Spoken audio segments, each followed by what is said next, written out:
Lunch with the Legends. Are you kidding me?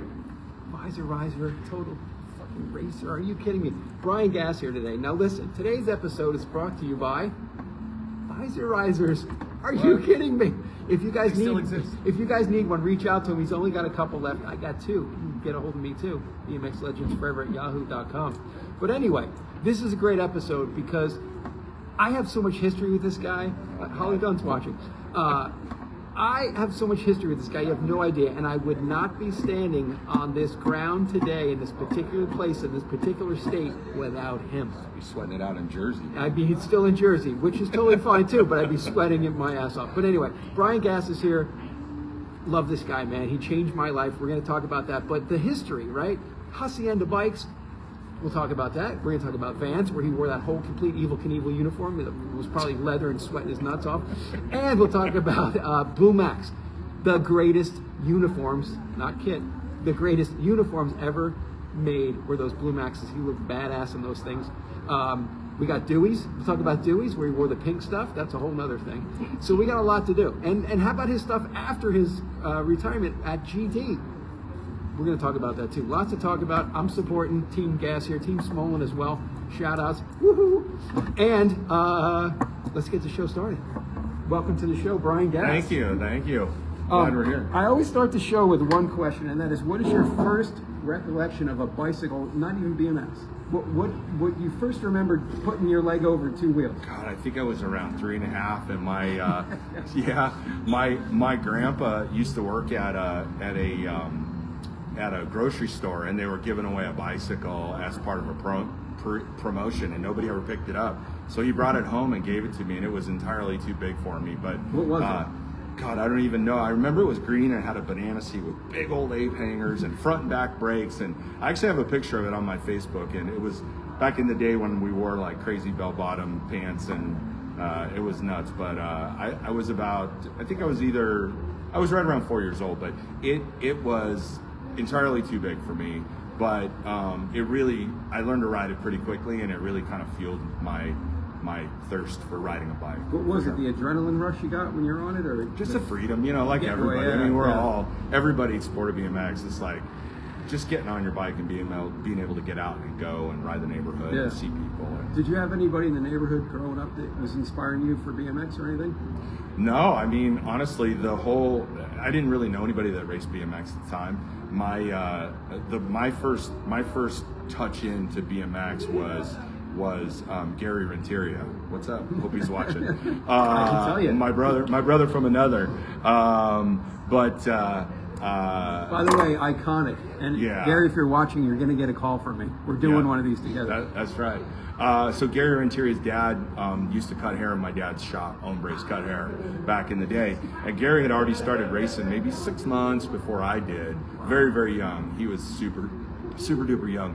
And he was like, hey man, you got to come out and see this. Like, it's cool. And Steve was telling my dad, hey, you got to come out and see BMX. So they were racing at Escape Country in Tribeco Canyon. And so my dad took me out there one day, and I went out the first day on a Sunday to watch. And that's when you could hang glide out there, and they had motocross races. There was all kinds of stuff going on at Escape Country.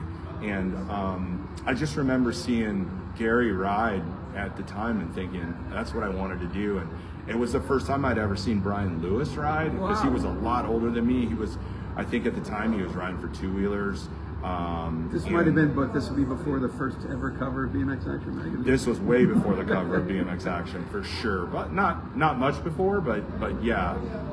So that would have been 73, 74 time frame when I first would see him. And Brian was just amazing. Like, the dude could ride anything and ride wheelies for days with little small bars that were like this. Yeah. And back in those days when we would race, we rode on girls' bikes. So I actually rode on what was an All-Pro, which was a frame from Kmart essentially. And we rode on girls' bikes with sissy bars, because you would inevitably fall in every moto. If you didn't, it was a surprise. So when you fell, you had to be able to get back on your bike pretty quickly. So the girls' bikes allowed us to get back on. A lot of people, Botima started on a girls' bike as well. Makes sense, yeah. Gary had one, I had one, and so yeah, it was great. And construction boots, jeans. gloves and a bullet head helmet, and Nice. so I had my first number was 669, and that's because the number plate kit that we bought from Pep Boys or wherever it came from, or wherever the motorcycle supply had 3 6s in it, and my grandma, who was pretty religious, said you can't have 666 on her plate, so my dad just flipped it around. My dad's like lined it up with 6 6s. How crazy that 666 was the stock number that they were giving out to these kids. There was 3 numbers in the kit with the zip ties and the round white plate. Okay, so take us back, because this is early stuff that I love. So Escape Country wasn't even sanctioned at the time, or were they NBA yet? Oh gosh, I think the guy's name was Bill. I forget the guy. He was also the flag starter too that ran, but they ran their own sanctioning body. Wow. I think during the time.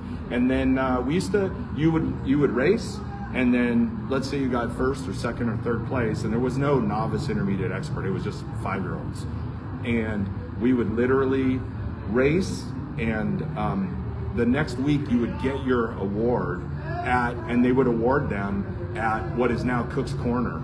No. And we would go in, you'd go in there, and there was sawdust on the floor, and we would just go in. There was always games after the races, so you'd get your award from the previous week, and they would engrave your name on it. Wow. So just little small ones, but real marble bases with a little small trophy and a little gold guy. And at first they were motorcycles.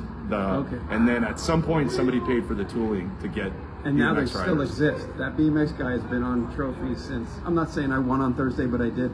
And I got the same trophy style that I got in 1980. So Yeah. that's amazing. Yeah, they were just big suspension. I mean, the BMX riders at the time still had fenders on them when they came out, so it's pretty wild. Fat seats, the Fat big bars, seats, yeah, and fenders, little shocks on them. So yeah. So how often was Escape Country running? How many times a week? We just raced every Sunday. Okay, that was it. And what other tracks did you go to? Gosh, from there we went to Western Sports-Arama, Nice. since we were Orange County guys. Yeah.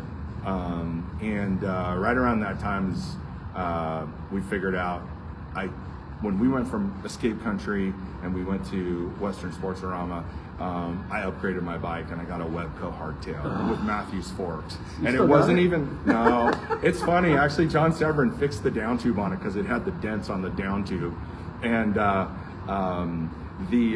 ended up trading it for a camera. I wish I still would have kept it, but you literally had to cut the Matthews forks out. What are they, only like 2 people watching? What the hell? No, it's okay. It's all right. It's gonna roll. I just make sure I give a shout out to my peeps. It's Sunday morning. Everybody's doing their thing. Maybe they're racing. That's a good thing. Oh yeah. All good. And then that Webco hardtail, not the double gusset Webco with the hole in the middle, but the actual solid gusset in the front. And what'd that feel like going from your?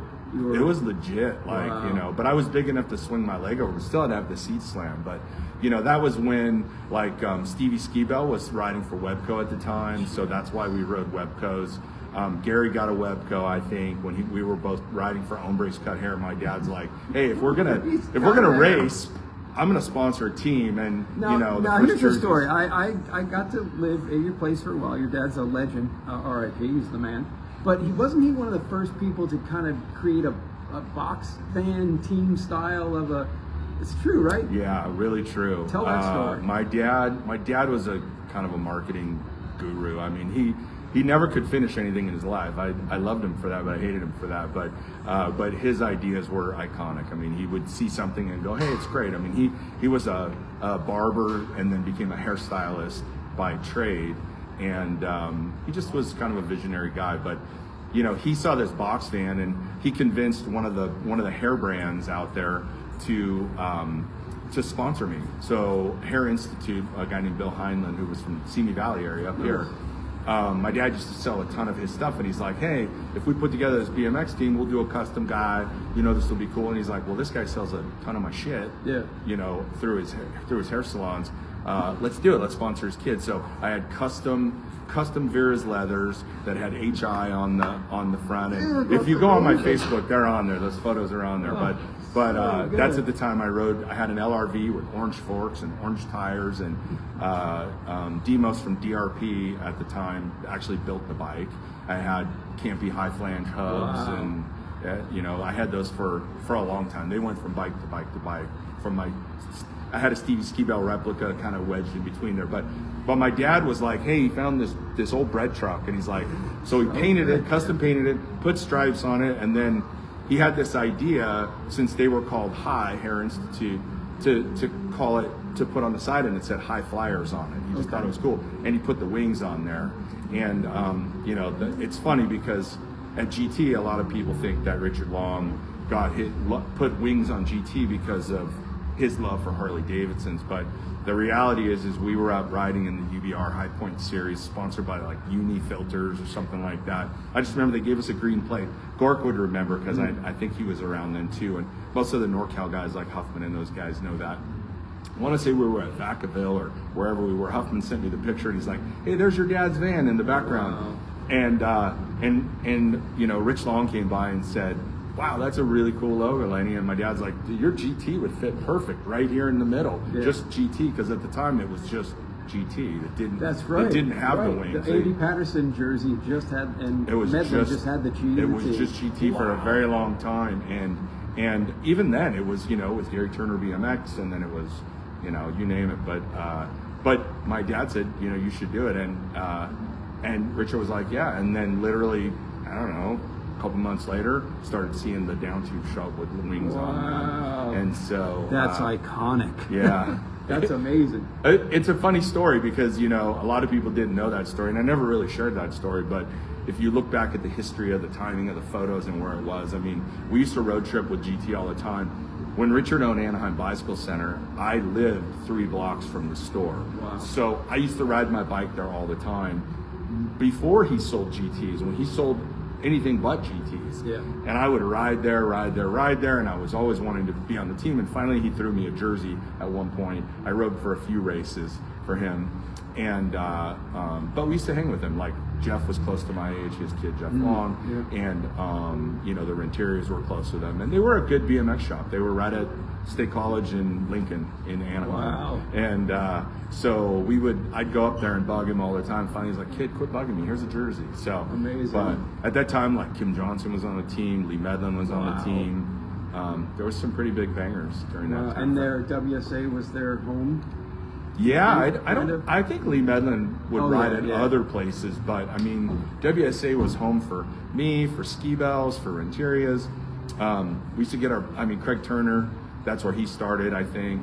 I don't know if he started before that, but he may have. But yeah, it was pretty rad. I mean, boys and girls raced together. Like Sue Ginrich used to kick the shit out of us. Liz Torres raced there. That's right. Yeah. So I mean, the girls were fast there, and we used to just sit in the grandstands, and I used to watch Dennis Dane. What's up, Dennis?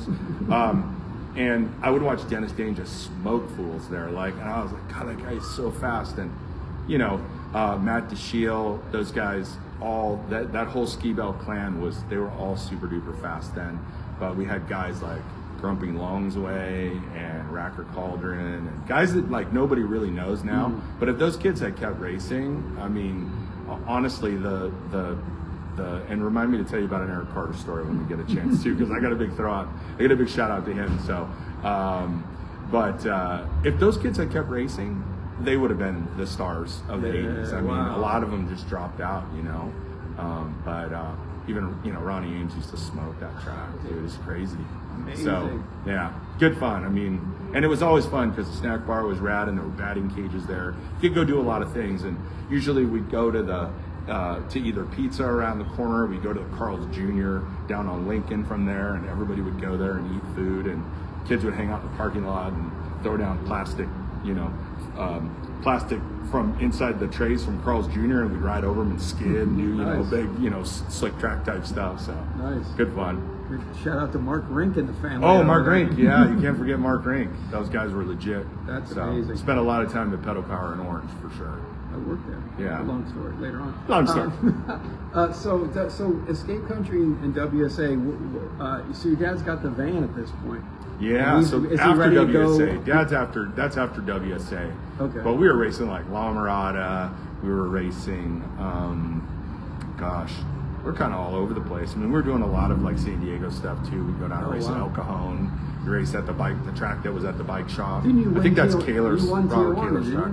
I did. I won the bull ring race in Tijuana. Although the Dirty Fest dude, the Dirty Knobs guys were talking about Tecate, and Miranda had a story when I was watching it the other day about the Tecate race. How everybody got the shits, and that's entirely true. That definitely happened. Wow. And I think I got second or third at that race, but I did win the big Indian trophy with the spear and the whole thing with the big brass Indian, which was awesome. But that was sponsored by Carta Blanca, but the Tecate race was sponsored by Tecate. Okay. And but that race was incredible. Like everybody kind of camped. We all camped there, and you just had access to their water, everybody got the shits. It was pretty bad. That's amazing. So after you get your Webco, or when do you start becoming, because you said in your post that you hadn't really won. It took you a little bit to win? It took a long time. That's man. crazy. I was, so Webco was probably when I was like 7 or 8, maybe 9. I don't remember exactly, but I went through, after Webco, I rode a Stevie Ski-Bell replica, then I rode the LRV because Chuck Robinson kind of moved around, and so I was following where Chuck went, just like Gary Renteria, because to be fair, like Gary was the shit. He was the guy that I wanted to be. Yeah.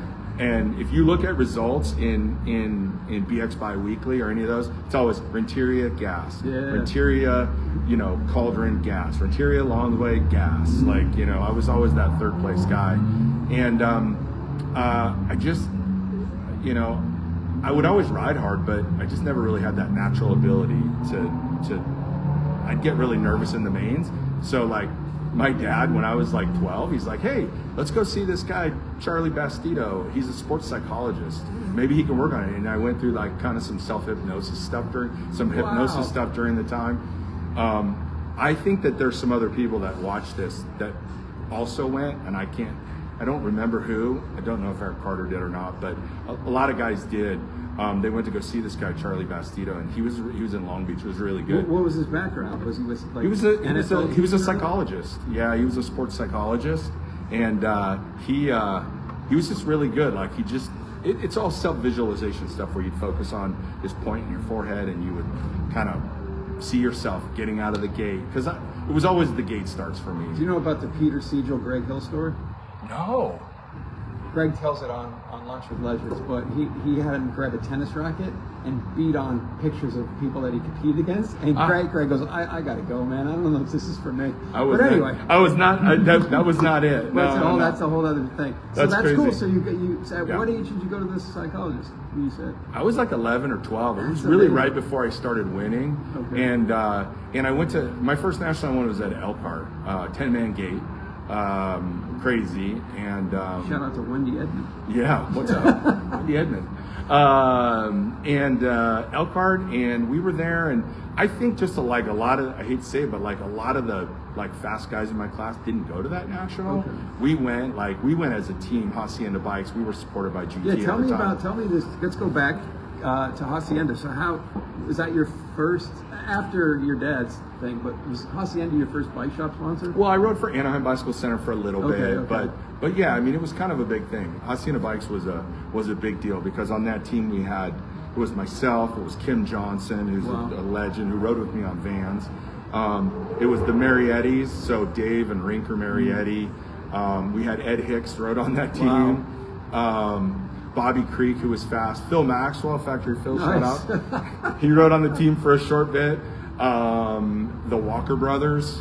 I mean, we had, like, as bike shop teams went, we were crushing it. And then GT gave us some support and started paying for some of our races and giving us some money. So we rode GT jerseys in the front with Hacienda Bikes on the back. Did the GT jerseys have the wings? No, they were the lime yellow M&M jerseys. Yeah, they did not have them yet. Wow. So it took a while for them to get there, to get the wings onto the jerseys. And maybe I could have it wrong. Like maybe the GT jerseys were after the wings, where they just had GT, because they did have the blue. Well, no, the blue and the red, the blue, the green, and the yellow jerseys, like what Mike Horton rode back in the day. I think he still has one. They're like a circle with these like crazy like little triangles off to the sides. Yeah, I remember those. And Blue Medlin for sure wrote that. and they even had red. They even had red ones. They had red, yellow, blue GT jerseys back in the day. So before they decided to own blue and yellow, but yeah. So but that first race at Elkhart, like it was the first time that I ever won a national. And after that point, when I knew I could win, it became really easy. Okay. Like to me, I was like, oh, I did it. And who were you riding for at Elkhart? For Hacienda Bikes and GT. Wow. Yeah. So you guys traveled. I mean, that's we did. We California made a team. whole. We did a whole thing. Like we went to Notre Dame. We flew into O'Hare. We rented a big budget, like 15 passenger van. Dave Marietti was farting in the back the whole time. So Rinker was, it's a bike shop traveling to nationals. That's pretty cool. Yeah, I mean, it was pretty early on. I mean, there were still a lot of bike shops that went during that time frame, but for us, I mean, we were kind of more of a local team, and but then we started, traveling nationals and so forth. It was good, real good. So how do you get hooked up with vans? Because now you're. Talk to me about Hacienda. How many nationals did you win? Did you get a national number that year? So I've told this story before, and I'll tell it again. I was not riding for a factory at the time. When I was riding for Hacienda Bikes, I almost landed on the Kuahara team. No, very, way. almost so close. And either Corey Neal or Todd Roach ended up taking the spot, which is fine. Those guys are both fast and good dudes. But it just kind of didn't happen. But my dad's like, look, you got to race more nationals, or you need to be seen, or you're never going to get a factory ride. Mm-hmm. So I was riding and training and finally figuring it out. And my dad's like, look, the bike shop team's not going to pay to go. They're not going to that many races. He goes, we're going to take out a second mortgage on the house. Jesus. And we're going to just go. We're going to go to nationals. And that's what we did. So like I forget exactly what year I got number 16, which at that time, like everybody competed for whatever number 16, national number 16 amateur was a big deal. Oh, okay. So during that time frame, when you were number 16 out of everybody, that was a pretty big deal. I mean, there was probably maybe one other guy or two other guys in my class that might have been. I was going to say that wasn't an NBL national 16. It was a national 16. Yeah, that's not like an NBL where it's all your age group. Yeah. So we would get. I mean, we would travel, my dad and I together, and whether we drove, we went on the road. I mean, there were crazy times out there when we didn't have a lot of money to get out there, but he took out a second mortgage on the house, and that entire year we raced as many nationals as we could. I got number 16, and at that point I became visible to people, and they were like, "Oh, this guy's good." Did you have a sponsor, or you were just? I was riding for Hacienda Bikes at the time. But your dad was taking care of all My that. dad was paying for everything. Okay. So entry fees, travel, everything. My mom and dad both. Okay. And my mom worked full time, and then at that point, my parents had already started the first trackside parts vendor business because my dad saw a need, typical Lenny. Yeah, I see this need. And so it started on like sawhorses and long 1x12 boards, and wow. And we would travel to the races, and my dad's friend's daughter Julie would go with us, and she was dating Woody Itzen at the time, so it was like everybody just piled in, and we'd go to the races, and we'd unload boxes out of the back of the truck with these long boards and just set up like a U shape. Wow. And if you look at some of Jimmy Mock's old videos from La Mirada that are online, you can see some of it, and even hear my mom in the background talking. But we sold Amy grips and Oakley grips, and I mean, all the things that you need on site, crank sets, because I went to San Diego and raced, and I broke my crank arm, and there was nowhere to get another one. So I ended up racing with a 170 and a 175 in the main, and my dad was like, "This is crazy. Why are they not? Why are they not here at the track?" So he makes his own. So he just did it. He's like, you know what? I'm going to do it, and he partnered up with a guy named Dick Hobbs, who the Rinks would know. And started a company called Hot Dogger Sales, which eventually turned into Total Racer. Okay. And then he was the first guy to buy a trailer and take it to the track. Like people were still vending, but he's like, I got an idea. I'm gonna go buy a trailer. So we bought an old Little League snack bar trailer from, interestingly enough, Scott Smith and Eric Smith. You know Scott Smith, who rode for Robinson. Anaheim kids. Okay. That's how they got into BMX, because we bought the snack bar trailer from them. And what from year their little was that? Oh God, probably 83. I'm guessing. I don't know. I always like to know. keep a timeline. Yeah. I know it's hard. I can't even. I'm so old. I can't. So the remember. Kuwahara thing, I always wondered, like, I was asked too on the show, like, what teams offered you something? Because I immediately go to a visual of you with Kuwahara stuff on and your style of riding with Kuwahara. But so with the National 16, did people come asking for you, or you had to fill your resumes out? Kinda. I mean, I started seeing opportunities. People started talking to me, but we were at Irvine one day, and my dad. I grew up in Anaheim, like maybe 3 blocks from the Vans factory on Broadway. So I used to go into Vans all the time. Like every year, I'd be in there. So I was always a Vans fan forever. And then at some point, he ended up meeting Everett Rosecrans, and Ev was like, "Hey, my dad's like, why do you guys not have a BMX team? All these kids are wearing Vans, and some are not. You could be selling a lot more shoes out there." Is like on fire. I'm telling you, Lenny was that way for sure. But he and so Everett was like, "Yeah," he goes, "My kids are skateboarders, but this looks like a cool sport." So Kelly and Beetle came out and they started racing, and Ev's like, "Hey, we're gonna put together a team. Does Brian want to be on the team?" And I'm like, "Hell yeah!" So. Wow. It was great. I mean, And the they Vans actually experience was did great. well. The Rosecrans did well at Nationals, if I remember reading results. Like They did good for kids who didn't grow up doing it from young. They were both really, really athletic from the skateboard world. But like Kelly would go do, and Beetle would go rip the Vans half pipe when we would take it to BMX races. Go out, put on their knee pads and their helmets, and go out there and rip the no flat bottom all tranny ramp. Was horrible to ride, and then they'd put on their BMX uniforms and go race. It's crazy. Amazing. So, yeah. So who came up with the concept that you had to wear that giant suit? Dude, I don't know. Dave House, maybe. I got no clue. I don't know. All I know is they said. Yeah, for those of you that don't know, that's Ron's dad, who was the publisher of Super BMX. Ron was on the team. Gary Hazelhorse. Eventually, Kim Johnson landed on our team.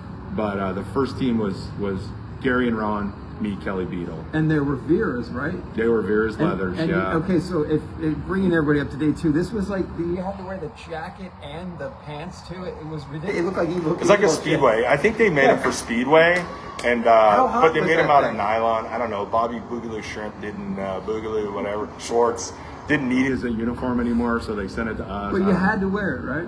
Because we didn't have a choice. It wasn't a jersey. It was like a jacket. It was a jacket. It was a nylon jacket. At some point, it had shoulder pads in it up here sewn in, and I cut those out because it made our shoulders look weird. And it was hard because on the back they would we had our name on the back in stitched leather with our name, which was cool. So it said GASS, which is great. Like, people know who you are. But it kind of was binding, like when you would ride. And at some point, I think it was the Magic Mountain race, and I said, Ev, I can't wear this jacket anymore. I mean, everybody, the jacket and those uniforms are so iconic because everybody remembers it. And they ran the ad for like 2 years straight, right? So everybody with a half pipe in the back, we shot that ad in orange off of LaSalle Avenue, and it I don't know, it ran forever. And I was like, God, are they ever going to do a new ad? Something, and then they finally did, and so. But how much were people mocking you for that jacket and that outfit? I never got mocked actually no on site. No, nobody ever mocked us on site. I mean, they just it was hot. Like when we'd go to Texas on summer tour, it was brutal. In the summertime, in the humidity, we're in Texas. It was bad. Like I mean, I got to the point where we were in Oklahoma. We had to take salt pills because we were sweating so much, and I was getting cramping, and I was like, dude, it's bad. Somebody should have, but they will make you this cool jersey, and I mean the pants are the pants, right? They were okay. I literally, it's crazy. This is how this went down. I was at the factory walking through. Vans was bitching because back in the day, that's before Vans was this big corporate VF Corp thing. And we would literally walk into the warehouse in Orange. They had moved to Orange off of Batavia, and they'd give us a box. And we would just go through the aisles, and they'd have the styles in one shoe sitting out there. and we just go through it and grab our size. And the best part about that was, at that time I was size 9, which is sample size. So all the sample, and I was the only one on the team who wore a size 9. So good. So I would literally, like, all the custom shoes, everything, I would be able to go and pick out what I wanted, or I'd get all these cool custom things. I mean, a lot of people don't know it was really cool at the time. Ev did a really cool thing, and I mean, honestly, if it wasn't for Vans, I probably would have never had that factory experience to get to that point, which led to Elf, which led to Blue Max. But Everett Rosecrans was great. I mean, he took care of us. He was like our second dad on the road. I mean, the first time I ever had alcohol at a BMX race was we were all out in Ohio, and we were all together in a hotel room. We just got tanked up. Like, it was a coming of age for sure, you know. And it was right when Fast Times was out, so everybody knew Vans at the time. It was a big deal. How popular were you at school? You had all the greatest latest shit. At one point, I had 120 pairs of shoes that all fit me. Wow. Give or take. But it was around that number. But it was insane. And I would just hand out, like, I still have the little Vans skateboards with the Hawaiian prints, or the round ones with the thumbs up on them. I had that one. We used to have those all the time. And I just keep them in my locker. I was in junior high, and you know, I mean, I even went and shopped for my junior high graduation shoes because they were making kind of like loafers at the time. Wow. So I did that, but it was really cool. Ev did something really cool for us. He's one day he walked by and he goes, "Hey, here's a piece of paper." He goes, "Put your autograph on here." So I signed it, and like maybe a week and a half later, he showed up with all these custom shoes in our sizes, red, white, and blue, with our signatures on the bottom of the shoes, on the shoe last. Yeah, and God, I mean, I wore them, and to this day, I kick myself for not holding on to it. But that's sick. I didn't save anything, which sucks. Like, I mean, guys like Billy Griggs are, you know, they hang on to everything. Yeah, right. He's a lot of stuff. Yeah, he's a hoarder. He's a BMX hoarder. I didn't do anything, and my mom was like, "This stuff's junk. Get rid of it." So garage sales. I mean, all the Blue Max stuff just went. No, I'd love that. That'd be a dream to have a Blue Max uniform. Come out to Dirty Fast. Same. I mean, we just have to go hit up Mark Lopez and knock him out and steal his. I don't know if he has. I don't know that we could though. I think Jason Chang might Chang have has one, yeah. But I don't think Mark does, because I talked to him frequently. I don't know. He just posted one the other day. It was pretty funny. So we'll see. But he's you know, that was a great experience. But from Vans I went to Elf. And that was good. That was kind of a big shift, because Elf was like a garage frame company. Like nobody knew who Elf was at the time. You drove when we lived together. We'll get to that epic story. But when we lived together, we went to Elf, and Ken was there, and I'm like, I'm talking to Ken. This is Ken Bendergraft. It meant so much to me to go there just for you to pick up something, or you're passing by, and I was like, dude, this is Elf. Like, that's the second time I rode for him when we went by there. Yeah, that's after I left Blue Max, for sure. So how does Elf happen? So you're leaving Vans and you're going to Elf, right? Yeah. So I befriended the Paganos, which was Ken's kind of money partner to start. There was Ken, and then Don Pagano, and Don was just a great guy, and he gave me a job. He worked at a company called Hydroscape, and I needed to make some money to pay to go to Slogheron for the 83 Worlds. Wow. And so he's like, "Hey, we got a job as a yard guy driving a forklift." So I'm 13 years old, driving a forklift, right? No certification, no training. They called me Yardbird, threw me out there, and I'm moving these huge lifts of PVC pipe, you know, falling off onto people's cars. So Jason's watching right now. Jason Chang, that's right, that's my boy. And then I worked for him, and at the time, my dad I think my dad actually cut his hair, is how we knew him. That's how he got into BMX. Okay. And then he said, I mean, my dad cut a lot of people's hair. Like Jeff Holt got into BMX from V-Twin Visionary and formerly Tioga guy, right? Everybody knows Holt. And Lane 8, yeah. He got into BMX because he would go and sit. My dad's shop was in Anaheim off of Brookhurst, and Jeff grew up over there. And he'd go in and see my pictures up inside my dad's booth. The old black and white pictures he used to get from Orange. So, and so he started racing because of it. But Don just said, "Hey, you know, I wasn't happy riding my bike. I wanted a custom bike." And I started out riding a JMC when I was on Vans, and then GT came along and said, "Hey, we want to give you bikes. And I had a long history with Rich and Gary. And so I was like, you know what, I'm going to start riding a GT, which worked. We got a choice where we could ride our own bikes. Like Gary started riding a National Pro because he had a relationship with Pro Nag. And, you know, I think Kim rode a National Pro too at the time. And we could just kind of choose. That was the nice part about Vans. We could ride whatever bike we wanted, really.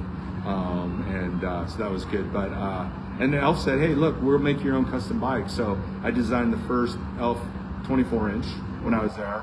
Kind of off the Bassett geometry because I love the Bassett Cruiser so much, it, you know, it just kind of took off from there. And I only rode for Elf for like a year, maybe a little over a year, but we helped put them on the map. Like a lot of people just didn't know who Elf was. That's amazing. And then, so now that you were like locally, you start to branch out. When does Orange Y come into your life? Because if I remember, the battles that you had there started when you were on Elf. Is that right? Yeah. I don't remember any. Probably Vans, actually. Okay. When I was back on Vans, because, you know, so I rode the first race at Orange that they ever had. It's when Rich Long started the track there at the Y. A lot of people don't know that Rich Long started Orange Y. Okay. And it was just literally a U and a U. It was the shortest track ever. I rode that first race. And then I rode the last race. I flew down. Well, I was living there actually, so I went to the last race that they had there. I didn't race it, but I rode the track. Who else can say that they were at the first and the last? I'm gonna guess maybe like Mark Darcy or one of those guys. You know, there's a few of us out there, I'm sure, that would do it. But what was this? So when was the first? Do you remember? Oh, the battles. Well, I was riding for Vans, and this fucking kid shows up at the track and he's riding for Brownie's lawnmower shop, and I'm like, who's this guy, you know, whatever. And I go on about, I got really fast locally, so Irvine, Orange, you know, those were kind of the big haunts. I remember the day your mom, this is crazy, we were driving to Azusa, and she goes, you know what Azusa stands for? And I go, I have no idea. And she told me, and I'll never forget, she said everything from A to Z in the USA, and I go, wow, and it stuck with me. You know, I'm 58 now, and that day Still driving to Azusa with you guys, I remember her telling me. All right, well, we'll talk about that in a minute. But this fast kid showed up with 1037 on his number plate, and I was like, that was his first number, and I'm like, all right, Premier full face helmet and Max elbow pads, and I was like, all right, this kid, you know, and he just started getting better, and that was Billy Griggs, nice, you know, and Billy's dad Buck used to film me racing, and they'd go home and watch the videos. So good. And you know, honestly, like, I mean, Billy and I had crazy battles over the years at Orange, and you know, they were epic. I mean, he and I both elevated each other for so very long, but he's a natural. I mean, the guy's a natural bike rider. Clearly, he still is. Still racing. Still racing and still fast. And, you know, I always had to work a lot harder than him, which is kind of where I exited to go to when I was in college and decided I needed to go do something else and not be a pro BMX racer. But the battles at Orange were epic. I mean, you know, those Wednesdays, those Fridays, those Sundays, you know, my parents would be in the trailer out at Orange selling parts, and, you know, shout out to Eric Carter, by the way, who wore a Visorizer shirt and gave my folks a shout out the other day. So that's right. My dad passed 2 years and a month ago, basically, and it's cool because he's like, oh, the guesses were epic at the Orange Y. So we loved it out. I mean, I spent my life in the dirt out there. I mean, I'm probably still digging dirt out of some wounds, you know. Got some blood out there. Definitely left some blood there for sure. But that was iconic because that was the prime of BMX, the prime state, the prime area, and the prime track. Couldn't have been any better. You guys were living in Disneyland at that time. Yeah, if I was, you know, raised in Texas or Nebraska or one of those other, you know, not necessarily, I would say Nebraska, something like that, where there wasn't a ton of competition, or you didn't have as many tracks, or you couldn't race 7 days a week, 12 times a week, you know, I probably wouldn't have been able to get as good as I was. But you know, we had Orange, and, you know, we had Big John Hunt throwing the gate, and it was, I mean, it was great, and we got to see Pete and all those guys come up through there. Man, we got to race Pete in the Pro-Am at times at Orange, and it was great. I mean, I took him out in the third turn just because he was there once. I could say I did it once, the pistol. So such a great dude, and my dad and Pete's dad were pretty tight. Like they liked each other, and I met Pete very early on when he was riding for Mini Ondas, which is a Spanish language newspaper out of Santa Ana. He showed up out to the track, or maybe it was S&S, and then Mini Ondas, S&S, and then he picked up. But the pistol was always fast, man, always, and good dude, and one time I traveled to New Jersey to race New Jersey. Speaking of Jersey, of course you did, and traveled to New Jersey to race, and I was traveling with Pete and his sister and his mom, and Pete had broken his wrist, or his wrist that time, and he had a cast on, and we're sleeping in the same bed because we only had one room. Sister's on the pullout, mom and dad over there, me and Pete, and in the middle of the night he just whacked me, broke my nose right across the bridge in the middle of the night. I was like, damn, dude. And he just cracked it, but it wasn't too bad. But nice. Yeah, good times. So Elf, you start to do nationals 100%, right? Yeah, I was right. I was right. Factory team. Yeah, absolutely. I mean, I got a lot of support from them. Both Ken and Don were great at Elf because I was like kind of their only guy at the time, and then Brian Johnson came on, and Sue Ginrich rode for us, and they started to assemble some pretty damn good riders, and and that led the legacy for guys like Blazer, Pavlovsky, Lopes. Foster, Lopes, all those guys. I mean, if we hadn't done what we did early on, I think those guys might have not had the opportunities that they had. So, but it's good. I mean, the Orange Y was the epicenter, right? I mean, you get 90 motos on a Wednesday night. I mean, when does that happen? And they weren't like 93-man motos. They were like 6-7 people in a moto. Yeah. And then you just qualify out first moto on both bikes or open and class, and then go hang out with the girls in the park. Which is, Well, that's legend. That was allegedly. Correct. But that's so then what happens with national wise? What do you get that year? Well, I'm smoking on Elf. I'm winning races and stuff, and then Brett Allen came up to me, I think it was at a Gold Cup race, and he's like, hey, we're putting together a team for Blue Max. And I'm like, Blue what? Yeah. He's like, Blue Max. He said, that's the bike that we sell at the military PX bases. That's essentially a mongoose, but we want to promote it, and so we want to put a team together because we think we can use some of that material to promote at the Air Force bases. That's insane. And so I was like, I'm in, whatever. I mean, I get to ride on a team with guys like Todd Henry, and I don't think Billy wasn't on the team at the time, but Marvin Church was there, Kenny Amon, and Kareem Richardson rode on that team with me when he was on Mongoose, and of course on the Blue Max side we had Brad Bowl from Wisconsin and Fred Johnson. That's right, dude. It was like Kareem the Dream, man. Mark Lopez. Yeah, Mark Lopez. Yeah, Jason Chang. Yeah. So there's something Nico special. Does rode on that team in Europe with us. So really There's good. just something about Blue Max, right? Because I'll always say they made the greatest uniforms ever. And everybody, what about Patterson? I'm like, no, Blue Max looked good, right? Yeah. Diamondback was cool. They looked a little, Far Side looked a little My Darth Vader. arch enemies, man. I did not like Diamondback, man. But I was thinking Blue Max. They were good, but I did not like them. And then because I grew up in Jersey, to see Mark Lopez with the Blue Max stuff, I go, I get to see that weekly, and I'm like, and then I got to meet you, and I was like, oh wow, that was the coolest, baddest ass looking uniforms ever. Yeah, sure. It was great. We had such a good time, and we traveled everywhere together, and we were essentially the Mongoose team. I mean, honestly, I would room with Rube and at times, or Tomac, and we had a great time. I mean, Tomac was crazy because he would the dude never wanted to go out and do anything fun. All he wanted to do was ride his bike, ever. And we're in Rockford, the infamous Rockford race where everything went sideways.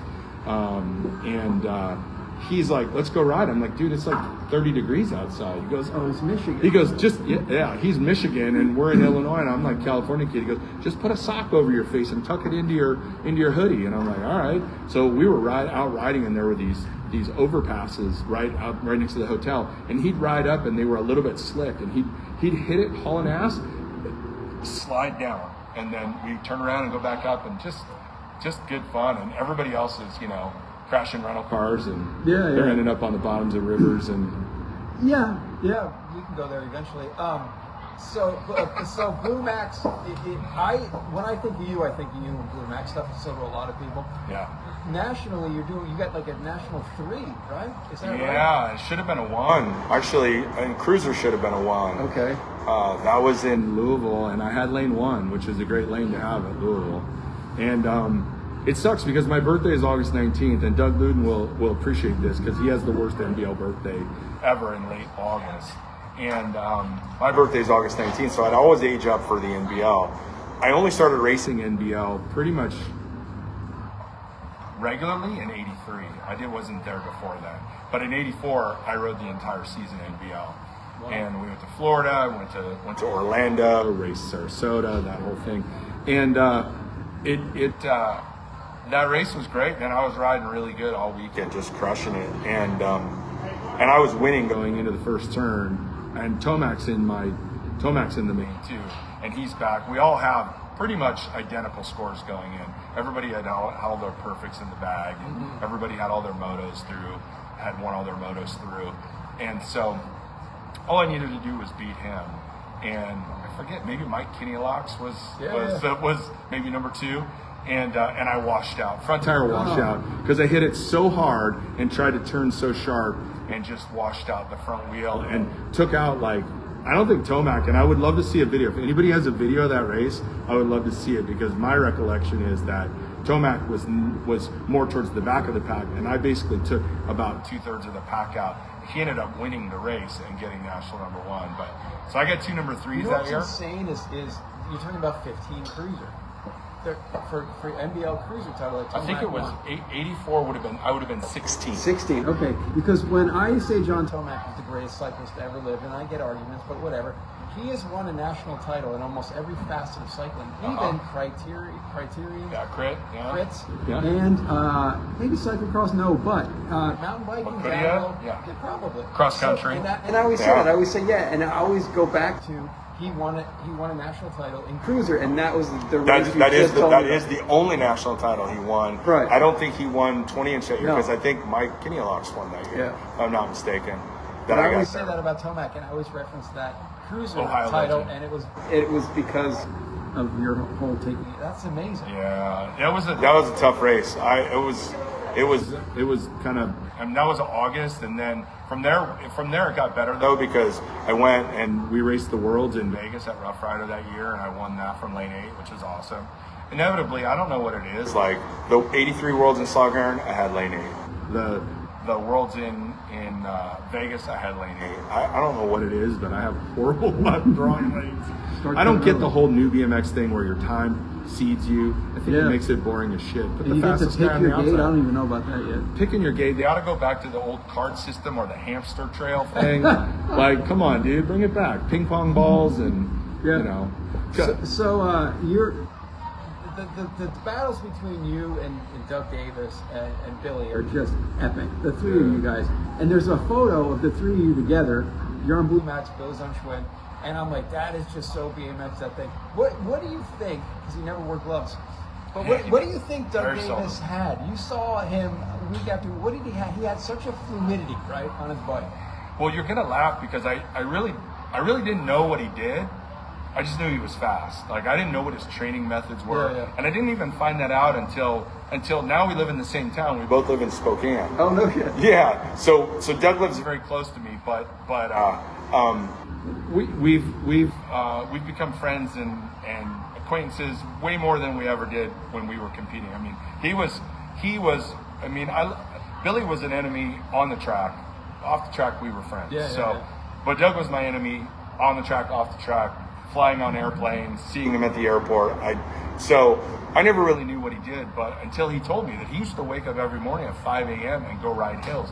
and his dad would, he would be out, and if he wasn't doing it every day, like he didn't feel like he was doing something. Wow. I was never doing that. Like, it's no wonder that Doug Davis is as fast as he was, because the dude really worked for him. Oh, okay. Yeah, no. So he was absolutely killing it. So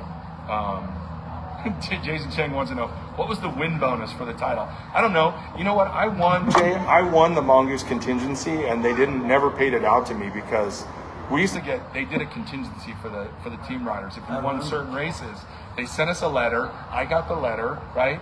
I won the race, but I was on Blue Max, but they said it was only for the Mongoose riders. Oh. So I think it was $1,000. I think I'm not sure. Jason, maybe but you probably got the letter at the same time. But anyway, Wow, that's I never, amazing. yeah. But So here's something else too. I love it. So you're on Blue Max. Billy's on Schwinn at the time. He's Mr. Bill. Did you actually put Sluggo on the back of your pants? I did, yeah. Jersey?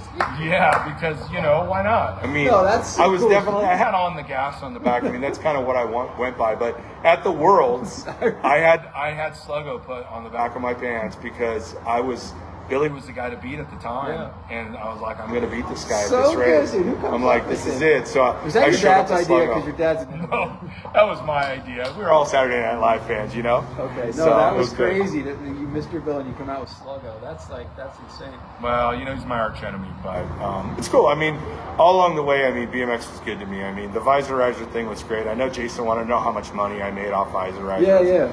I paid for college with Visor Risers, wow. but college was a lot cheaper then than it is now. So it's not that much money. And Justin Shepard said it was $1 million, and I can tell you right now, it was not $1 million. But at some point, my dad started selling them. Then bike shops wanted them, and then Right Way started distributing them. Yeah. And then other people started distributing them. So it was. Then I got a job at Right Way because of you. I was going to ask you that. I'm pretty sure you did. Yeah. I did, because my dad said, you're not moving to California unless you have a job. And you sent the resume back, not resume. I think my dad did that for you, actually. Okay. Yeah. Okay. Yeah, because he knew Howard and Marsh really well. That's right. Because he was doing a lot of business with Right Way at the time. In 1 year, my dad sold more GT stuff than any dealer across the country, worldwide. Wow. So a lot of GT stuff. So what happens with Blue Max and you go back to Elf? Is that right? Well, so 84 Rockford, things went bad. Rental cars had flat spotted tires, ended up in the bottom of the Chicago River. Allegedly. Illinois River. Eric Root's Volkswagen GTI got jumped over railroad tracks, and oil pan split, and it blew up on the way back to O'Hare. God, I don't even know. I think he knows. I don't know, but Billy Marvin and I was in the back seat, and Marvin just jumped the shit out of thing like the Fly GTI commercial, and then split the oil pan, and he's underneath shoving a cigarette butt in there with vice grips, trying to stop the oil and putting oil in, and Root's driving to O'Hare, and he's like, the check engine light's on, and we're like sitting in the back of the one car left over with a flat spot on the tire. Russical was pissed. His briefcase got stolen that weekend. It was out of the back. Brad Bull left the trunk open. It was crazy. Long weekend. And then literally 5 minutes later, boom, the whole Volkswagen, front of the Volkswagen blew up. And he had to pull over, and literally everybody, we're all in one car. Bikes in the back in the town car, and on the root, on the back of the trunk, it was the most insane. And at that point, they said, you guys are more trouble than you're worth. Oh, wow. So they cut that. I lost my ride, and then Darwin Griffin ended up riding in my spot, basically, which is fine, because he was fast as shit at the time. Yeah. And He won, was it Whistler? Didn't he do well there? I think he did. I think so too. Yeah, that would have been 85. Yeah. Yeah, and then I was like, I didn't have a ride, so I went. I played my senior year. I played high school football. Wow. I went and had a good year. It was great. I lived that. I was never really in school, so not enough. So That's right. I was able to do that, and then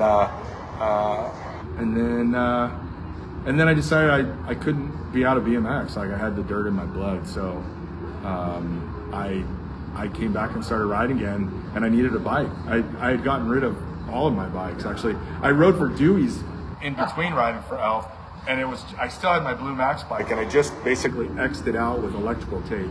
on there, and I went out and that weekend it was at Ascot actually, and I beat Darwin and I beat Doug that weekend. I think I doubled that weekend, and I was in such good shape from football that I was like, if I had been training like this all year, what could I have done? You know, I even though I didn't have the natural ability of Billy, I feel like I should have done more, and I look back on that and think maybe I should have done more. Wow. More rollers, you know. But I mean, I'm still happy with what I did, but that's good.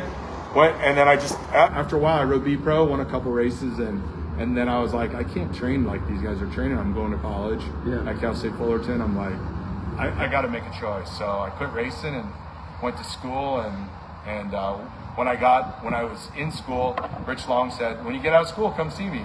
And I got out of school, and I went to GT to go get a job. And he's like, the bicycle industry, this is 91, heading into 92. At the end, and he's like, bicycle industry's in bad shape. I don't have any jobs for you. So I sold sheet metal for 3 or 4 years, like fabrication stuff, and then I got a phone call from Todd Huffman one day, and he's like, hey, we want to hire you, want to come in and run our BMX program? And I was like, yes. Wow. Let's go back to 1988 real quick, because you're working for 09. Oh God. And you all right, let's talk about this. And you're giving out plates to sponsored riders while I was in college. While you're in college. And you show up at Howell, and I'm there, and I go, hey, Brian Guess, how you doing? And you said, oh, you're sponsored by DJ's Bikes. You have a 09 on your jersey. I'll make you a plate. I go, this is amazing, because that bag is very infamous. That bag Everybody knows the Kevin Shipman bag. If you were getting a plate out of the bag, Vicente said the same thing. If you're getting a plate out of the bag, you felt like you made it, right? I felt, oh my God. So we're talking at the tree, and I went back and I visited that tree. Hold on. Lopez just said I got ripped off because he got his $1,000 check for the World Cup win. Hey, fuck off, Lopez. That's bullshit. That's not cool. What's up, Mark? But thank you. So I love you, man. So I'm standing by the tree, and I visited that tree last September, and you said to me, you go, how's it going? I go, I don't know, man. It snows here, and it's I just can't ride enough. You go, why don't you move to California? And I said, well, I don't really know anybody. And you said, well, listen, just come out and stay at my parents' place. They won't care. And I said, oh, I okay. did do that. Yeah, you did. So, and you made me a real cool plate, and I said, this is awesome. And I said, okay, I'm going to move to California. So I went, told my parents that, it was in. How long was it before you showed up at my house after we had that conversation? Well, not very long. I moved out May 8th. Right. So it was probably a couple months. Okay. Because my friend Big Joe said, you set a date, and as soon as you set a date, you're going to go. I said, May 8th, 1988. So my dad says, you're not moving unless you have a job. You got me the Right Way gig. So I worked at Right Way Distributing, and I filled the application, sent it back in, you get the job. And I rolled to your house in Anaheim, and I said, I'm here. And you said, oh, dude, listen, I forgot to tell my parents you were coming. But here's the funny thing. So I raced the Braddock National on a Sunday. I got fifth. I got like $50. And then Moeller's there, and he goes, I'll see you on Wednesday. You can come to Orange Y on Wednesday. And I was like, oh my God, I got to drive. I can't let him down. You got to be there. So I made the trek in 3 days by myself with all my shit. I show up to Orange, he goes, oh, dude, I was kidding. You can race all the time here. I just was trying to fuck with you. And I drove for 3 days because he had Soul Zine, and I had East Coast Soul Zine, and we were going back and forth. That's why I met Moeller. God, this guy shows up at my house in a red Ford Escort with a box of Ritz crackers and 3 gallons of water. That's it. It pulls up in front of my house going the wrong way at 726 South Bond Street in Anaheim. He still remembers. It's funny, and says I'm here, and I'm like, oh shit, I totally forgot that you were coming, and so I had to make the call to my mom and tell her, hey mom, hey, this guy that I met in New Jersey. She goes, who is this guy? My mom worked for the Anaheim Police Department. She's like, who is this guy? We don't know. He might be a criminal from New Jersey. I said, Mom, he's a good dude. I said, he's a BMX guy. And she said, all right, well, how long is he going to be here? I said, oh, only a couple days. And then you told me to go to Cal State Fullerton, look on the housing board. Yeah. And I went and I got an apartment. It was $800 for a 3-bedroom. But you were with us for a little while. Oh, yeah, 100%. Yeah. So, 18, 22, 3, 4. So 36 years ago, that was 36 years ago. God damn it. Every year, relentlessly, on May 8th, 36 times I call Brian and I thank him for that opportunity. Every time. 36 times I've called you, thanking you. Every year I get it, and I expect it till the day I die. Exactly, because I'm indebted to you for letting me live the BMX dream. Yeah. Not many people. You know John Canepa, right? Who's that? He worked for Specialized for a while, but he worked at GT Sniper. They call him Sniper. I met him at Fort Lauderdale when I was working for GT. We were swapping out the frames, and I'm like, "Hey, man," I said, "You ever think about moving to California?" And he's like, "Yeah, I've been thinking about it a lot." And he's like, all of a sudden, I said, "Well, I might have a job for you at GT, like working on our team stuff." And he's like, "Oh my God!" And he came out to California. And so even then, to this day, I guess I'm bridge. Part of the tourism. We call him Brian the Bridge. But I never left. 36 years ago, I'm still here because of that. So thank you very much. You're very welcome. I wanted to get that out of the way. But now Todd Huffman calls you to work at GT. So Huffman calls, and I didn't even ask him how much the pay was, what the benefits were. I didn't know. He just said, "You're going to run the BMX program," and I went, "Great." I mean, at the time, we had our pros were Ellis, Nelson, Romero, Townsend. Who else was on GT at the time? I mean, our amateur team was legit with Adam McGuire and Kevin Royal, and it was legit. And Big E was there. I don't think TC was there. TC might have already been there, but it was surreal. Like, to me, going back, and he goes, "Well, you're gonna have to do an interview with Rich to get the job," and I was like, now known as Richard. Everyone called him Richard at that time because he had money and he was successful. We just called him Rich back in the day. But this is right after I got fired. Probably, yeah, I'm sure. And I walk in and he goes, Huffman goes, "Hey, here's the interview." He goes, "Sit down." And so I'm sitting down with him, and Rich goes, "Hey, how's your parents?" And I went, "They're great." He goes, "Don't fuck it up." That's what he said to me. He goes, "BMX is our soul." And he goes, "Don't fuck it up." And I went, "God." He goes, "See you later." That was my interview. Wow. Yeah. So it was good. And then explain to the world what you did. Oh God. Well, we ran the BMX programs for ever. It was great. I mean, we had Bill Nelson at the time who was managing our teams, and then TC took over, and Big E was running our Powerlight programs, and both those guys their history in BMX runs deeper than most. And Florida legends, and now BMX legends, all of them. But it was great. I mean, we never worked so hard in our lives and got paid so little and had more fun than we did at GT. I mean, BMX at that point, that was in '94 when I started working, end of '94 when I started working. And BMX was just starting to ramp up. TV coverage was coming on board.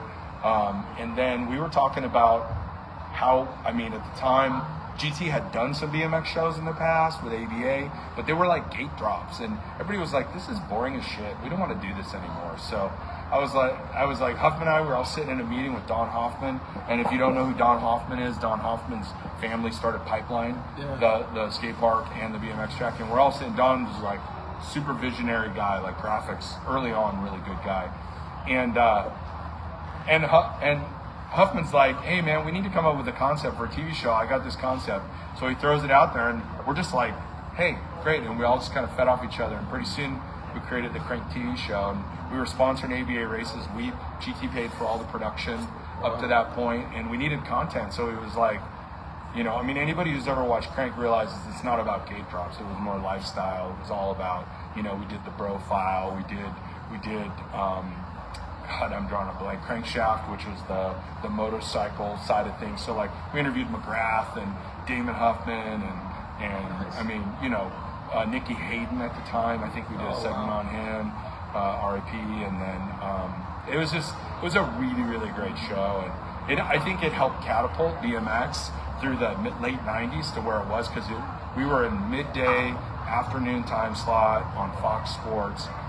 Kids around the country were just watching BMX, and they were like, "That's cool. That's not just gate dropping. Like, I dig it. Like, you can ride." And we were doing dirt jump segments, and it was great. I mean, the time at GT was pretty amazing. So we did King of Dirt, and then at the end, when things went sideways at GT, they were like, "Hey, we want to just focus on being a bike company anymore. We don't want to do events," because I was kind of just doing most of the events. And so we had, I had gotten us involved with GT at the U.S. Open of Surf to bring action sport. When the surf's dead, the event sucks. So we did the first King of Dirt that I produced was at Huntington Beach, on the beach, for them, for the U.S. Open. And then from there, it was like, okay, people dig this shit. This is really cool. And I mean, we had amazing kids come through. Like, everybody knows Dakota Roach, and they know Hucker, and all these guys that came through our King of Dirt, Bar Spinner. I mean, God, Kyle Straight came out and rode one time. Wow. Like, dude, crazy. And oh, there we are. We're back. Hey, we're back, and we're back. Take two, marker. Where's my color charts? Yeah.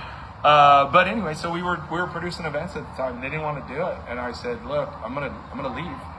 And I'm going to take King of Dirt with me, and we created an event series called the Court Tour. So I literally bought the King of Dirt name, all the equipment to produce it, everything else, for $1. Pat Carroll, our attorney, said, we're going to sell it to you for $1, take it with you, and you go, when I got laid off, and have a good time. So I literally walked into his office with 100 pennies, and I set them down on the desk, and I said, thank you very much. And from there, I started my own marketing agency, and we started producing events and working with brands, and I did that for 23 years. Wow. Yeah. And now you're kind of semi-retired. Kind of semi-retired, yeah. I'm still I do some consulting work right now, not for any bike companies or anything, but I mean, BMX is still in my veins. Yeah, you pop up at all the vintage races.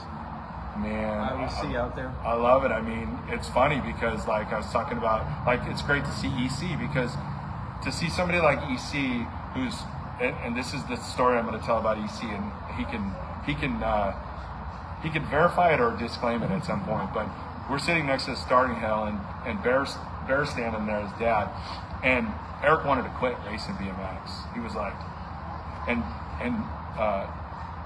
Bear, I think John is his name, right? Yeah, John's dad. He goes, hey Brian, Eric wants to quit racing BMX, and I'm like, why? I'm like, he goes, well, I'm just not winning. I try and I'm not winning. It sucks. And I go, you have all the skills that you need to be a BMX rider. You are a great rider. I said, I didn't win my first national for a very long time, and then once I did, it got very easy. Not easy, but easier. Yeah. And I said, dude, don't quit, man. You're gonna be good someday. It's gonna come. Nice. And when I see him ride at Dirty Fest, and like you and I were standing there, not this last year, but the year before, and we're watching him out there with one of his kids talking about with one of his kids out there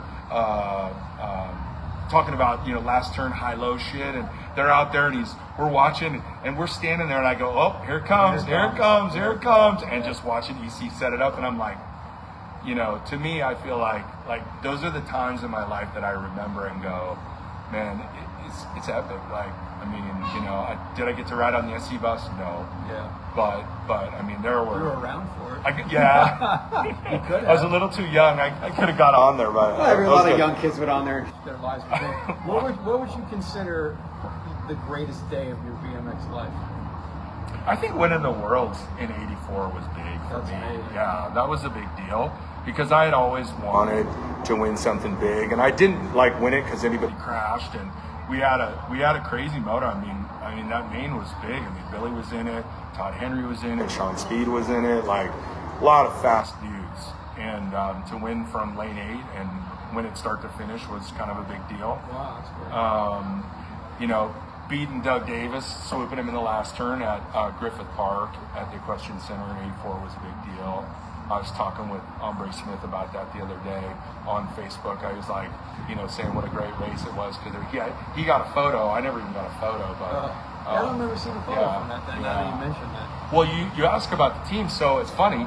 I actually, after that race, when I was on Blue Max, they started talking to me. Bob Hadley started talking to me about riding for Huffy, and I was like, yes, this is perfect. This is where I want to be. Like, that team's got all the money, and it's a small team, and they ended up picking up Mikey King at the time. Wow. So I was like, you know, I mean, you know, and he's clearly a phenomenal rider. World champ So mountain biker, too. yeah. So, you know, it's great. I mean, watching guys like, I mean, our class, it's funny because you talk about how hard that class is. I mean, at any one point, there were 8 guys on the main that could win that race. And you know, it's really cool to see that shit. So. And how were your trophy dashes? Because those were epic as hell, weren't they? Because there's a trophy dash in Vegas video floating around too that you were in. It's like that was probably from the world. Yeah. I think I only raced Richie in Cruiser and Trophy Dash because when they were combined cruiser races. So there's a really cool photo in the magazine somewhere with me. We didn't have Blue Max jerseys at the time. My dad just took a white jersey and he transferred Blue Max, and it said Blue Max and Brian on it. It was like somebody's like, those are lame jerseys. Clearly, we hadn't gotten them in yet with the blue ones with the big iron cross on them. But with Kurt Gardner, because I raced his brother Brian and Richie in a cruiser race, and I was hanging in there. Those dudes are phenomenal riders, man. Dude, nobody could ever buck the legacy of any of those guys. It's cool. Like, to me, the whole vintage scene's cool, man. To see everybody out there and to show up, and I think everybody's just happy to be alive and be able to hang out with people that you knew it's like a high school reunion. And I love you can't go 5 feet without running into somebody, and you're talking to somebody. I tell this story a million times. You're talking to somebody and you're like, then somebody says, hey, it's Carl Butler, and I go, wait, hold on, Carl and I are great friends now, but I'm like, you were like 8 the last time I saw you, so how am I supposed to? And then it's like, oh my God, so now we talk all the time. But it's funny, you see people you don't really recognize because this is 35 years later, it's 40 years later. I know, it's crazy. And like this last year when I went to Dirty Fest 3, actually, Brian Johnson did this shirt. I don't know if you've seen it, but you can't really see his shit in the way. He does great work. Anyway, Brian Johnson, amazing artist. If you need to get any Dirty Fest shirts, he does custom ones that are amazing.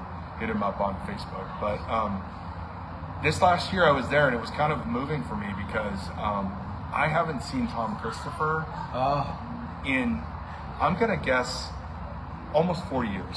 A long time. Now, I talked to him. I communicated with him via Facebook. I talked to him on the phone a couple times because he was working on some estate planning stuff for my father-in-law, and I was trying to connect him with him to get that done. And then him and Doug came walking by, and I was like, and we made eye contact, and like I gave those guys a hug, and I was hugging Tom, and I went to go pull away. I was just doing the quick little bro hug, and he just kept hugging me, and I was like, damn, we're gonna do this. And I just leaned in him and it was like, it felt like it was minutes. I know it wasn't minutes, but and then like to hear that he passed a couple weeks later, I was like, oh my God, like just to be able to know, like I just got goosebumps. Just know. We were chatting at that event, and I said, I got to do a lunch with legends with you. And the funny thing is you're going to be the closest guy to my house. Yeah. I don't have to drive anywhere. So Doug was there as well, and we were going to set up something so that we could talk about his career, Tom Christopher's career. And I was like, this is great. I'm a CME guy right down the street. This could be amazing. Yeah. And then the passing, and I said, oh man, what a legend. I wanted to get lots of stories from him. So. That one hit me hard because, I mean, clearly we've had a lot of people pass in sport of BMX, but he was similar to me. He was similar to me, like in body style, because he was a bigger guy. Yeah. He always had to work. He didn't have the he was a physical BMX racer. Like he wasn't elegant rider. He didn't have a lot of technique. He just raw power, and he'd move you out of the way if he needed to, And I always appreciated that about him. And I was always nervous as shit when I had to race him, but I respected the hell out of the guy. And he was just a good dude. And so shout out to Tom Christopher and Margaret and Doug and that whole family because they're awesome people. Doug's amazing. I talk to them a lot actually. Yeah, online, and the whole Tracer Finn relationship with them and how they helped him was a big deal. And I never even knew that until I watched your podcast, and I was like, I had no idea. And I've known Tracer for a very long time too, but I didn't know it was that deep. It's amazing, right? Well, that's what I'm trying to do. I'm trying to get stories out to people. That's why I have you here. Oh, it's so good. So thank you so much for what you've done in my life. I'm still here because of you. Dude, you're still here. I'm still here. I went to Jersey for the first time last year. I came back here. Other than that, thank you so much, man. I mean, you're getting a call on May 8th again. I will be expecting 37th time I've lifelong friendship. Can you imagine that? Imagine the friendship though between from Howell to it's crazy. Like I met so many people at Hal. I met Doug Luton at Hal. Like Yeah. it's like We always used to say you had a little jersey. I do. Jersey got a special So place is in my heart. is it Taylor ham or pork roll? Which one would you call it? Because this is a definitive Jersey thing. Would you say I I'm think it's going to a get pork Taylor roll ham? for sure. Pork roll for sure. Yeah. That's my dog That's right it. there. Yeah. That's what I'm talking about. Where's Vicente? Cheesesteak. Any- Ketchup, salt, pepper. Nice. That's what he so, used to so say. anything. The North Jersey is Taylor ham. Central South is pork roll. That's right. So he's Yeah. the Central to South guy. How about that? James Vicente. I didn't know that. He's going to tell you it's Taylor ham. Don't listen to him. I love that I posted a picture of some cages that I got. I couldn't even remember where I got them. I thought it was at the NBL Grands, and then I posted a picture of them, S&K cages or something like that. S&B. S&B. S&B. Yeah. That's what it was. And I had them, and I've had them forever. And I was Jersey like, right there. Yeah, Jersey. And he goes, those are. I gave those to you you got those at the Grands in '84, and I gave them to you. And I'm like, oh, it's so crazy. Amazing. Well, he's got a little bit of Jersey in him. That's why we love him. Anyway, Definitely. thank you so much for coming on the show. Thank you. You're the man. Thanks you so guys. much. And Brian Gass, look at that. That's so badass. What? Oh. Visor risers. Look at that shit. All right, great time. Thank you for joining. Everybody, thank you so much. If you want to get a hold of these visor risers, we can hook you up. We'll hook you guys up. Well, we'll talk about it. Brian needs Put them on the Lunch with Legends site. Put them on the Lunch with Legends site. All right, thank you so much for joining us. What an epic event. Talk to you Thanks, guys guys. later. Get out and ride.